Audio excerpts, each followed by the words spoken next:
अस्सलाम वालेकुम दोस्तों, सुबह से हम लोग एक चीज़ पर बात कर रहे हैं। एक सोशल मीडिया पर वायरल होने वाली वीडियो में देखा जा सकता है कि पाकिस्तान के मारूफ टिकटॉक स्टार आदिल राजपूत की मौत की खबर दी जा रही थी, लेकिन वो खबर झूठी साबित होने के बाद अब टिकटॉक तबके के जितने भी लोग हैं, फेमस टिकटॉकर हैं, वो सब लोग इनके ऊपर बरस पड़े आदिल राजपूत और उनकी बीवी फराह राजपूत के ऊपर, जिनमें सबसे पहले नंबर पर डॉली फैशन आइकॉन की जानिब से एक मुतालबा किया गया। उनका कहना है कि ऐसे लोगों को सख्त सख्त सज़ा देनी चाहिए और इनको इबरत का निशान बनाया जाए, ताकि कोई भी जो फेमस स्टार है वो अपने फैंस का दिल तोड़े, और इसको बड़ी से बड़ी सज़ा देनी चाहिए। ऐसे लोगों के साथ बहुत बुरा बर्ताव होना चाहिए ताकि दोबारा वो ऐसा काम करने की ज़रूरत ना करें।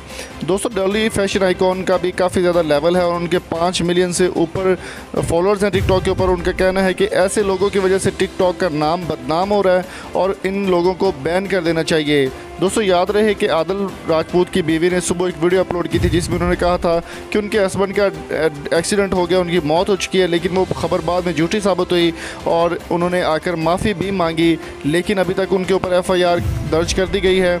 और डॉली फैशन आइकॉन का कहना है कि नदीम नानीवाला एक अच्छा और सच्चा इंसान है और वो हमेशा उसके साथ खड़ी हैं। तो आप किस बारे में क्या राय है, कमेंट में अपनी कीमती राय से ज़रूर आगाह कीजिए। मिलते हैं अगली वीडियो में। Thank you so much.